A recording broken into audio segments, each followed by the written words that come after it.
কারণ হচ্ছে আমরা স্বাধীনভাবে চলাফেরা করতে পারতাম না। আমরা ঢাকা শহরে হাঁটতে বের হলে, কোনো কারণে বের হলেও মনে একটা ভয় থাকতো যে কখন জানি ধরে নিয়ে জঙ্গি মামলা দিয়ে দেয়। এই যে মাত্র কিছুদিন আগের কথা, কুরবানির ঈদের সময় আমি কুরবানির পরে সাইনবোর্ড গিয়েছি একটি কোর্সে অংশগ্রহণ করতে। সেখানে আমাদের একটি সাথী এসেছিল চট্টগ্রাম থেকে। মানুষটা একটা অ্যান্ড্রয়েড ফোনও চালাইতো না।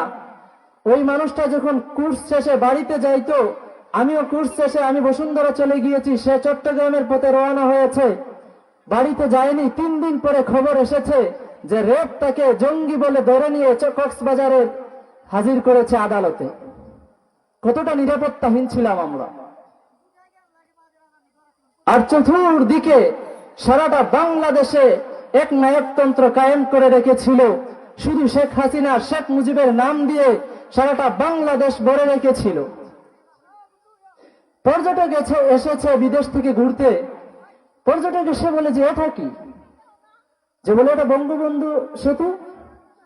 যখন বঙ্গবন্ধু সেতু পার হলো তখন বলে এটা কি, বলে এটা তো বঙ্গবন্ধু হাইওয়ে। বঙ্গবন্ধু হাইওয়ে দিয়ে যখন স্টেডিয়ামে আসলো, মানুষকে জিজ্ঞাসা করলো যে এটা কি, বলে যে এটা তো বঙ্গবন্ধু স্টেডিয়াম। যখন বঙ্গবন্ধু স্টেডিয়ামের ভিতরে কি চলছে, যে বঙ্গবন্ধু টুর্নামেন্ট। মানুষটা ঢুকেছে স্টেডিয়ামে খেলা দেখতে। খেলার এক পর্যায়ে মারামারি লেগেছে, দর্শকরা মারামারির এক পর্যায়ে ইট ছুঁড়ে মেরেছে, আর ইটটা এসে ওই পর্যটকের মাথায় লেগেছে, মাথা বেটে সে বেচারা অজ্ঞান হয়ে গিয়েছে। তাকে নিয়ে যাওয়া হয়েছে মেডিকেলে। মেডিকেলে যখন জ্ঞান ফিরেছে তখন তাকে সে জিজ্ঞাসা করে যে আমি কোথায় আছি, বলে যে আপনি তো বঙ্গবন্ধু মেডিকেল আছেন। পর্যটক তখন বলে আপনাদের কাছে ক্ষমা চাই, আপনারা আমাকে বঙ্গবন্ধু কবরস্থানে নিয়ে যাবেন না। এরকম সারাটা দেশে এক নায়কতন্ত্র কায়েম করে রেখেছিল, সারাটা দেশে মূর্তি লাগিয়ে রেখেছিল শেখ মুজিবের। উলামায়ে কেরাম সবচাইতে বেশি বিরোধিতা করেছেন। আল্লামা মামুনুল হক হাফিজাহুল্লাহ মূর্তির বিরুদ্ধে যখন কথা বলেছেন, মামুনুল হক হাফিজাহুল্লাহকে জেলে নিয়ে দিনের পর দিন নির্যাতন করেছে। কিন্তু আল্লাহর কি কুদরত দেখেন, কয়েকদিন যেতে না যেতেই 5 আগস্ট ওই দিন কয়েক মিনিটের মধ্যেই সারা বাংলাদেশে যত শেখ মুজিবের মূর্তি ছিল মুহূর্তেই সবকিছু ভেঙে ফেলেছে। উলামায়ে কেরাম কথা বললে কথা কানে যায় না, খালি উলামায়ে কেরামের বিরোধিতা করতে পারলেই হলো। আর নিজের পিতাকে সারা বাংলাদেশের জাতির পিতা হিসেবে উপস্থাপন করার জন্য তৈরি হয়ে গিয়েছিল।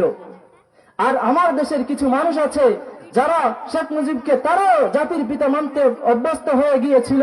আমি তাদেরকে পরিষ্কার ভাষায় বলে দিতে চাই, শেখ মুজিবকে তারাই জাতির পিতা মানতে পারে।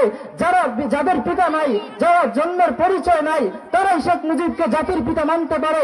যাদের পিতা আছে, যাদের মুসলমানদের জাতির পিতা ইব্রাহিম আলাইহিস সালাতু ওয়াস সালাম, ইব্রাহিম আলাইহিস সালাতু ওয়াস সালাম হচ্ছে জাতির পিতা, তারা কখনো বঙ্গবন্ধুকে জাতির পিতা মানতে পারে না। কেননা রাসূল করিম সাল্লাল্লাহু আলাইহি ওয়াসাল্লাম হাদিসে পাকে বলেছেন, মান ইদ্দাআ ইলা গায়রি আবিহি ফাহুয়া ইয়ালামু আন্নাহু গায়রু আবিহি ফাল জান্নাতু আলাইহি হারামুন।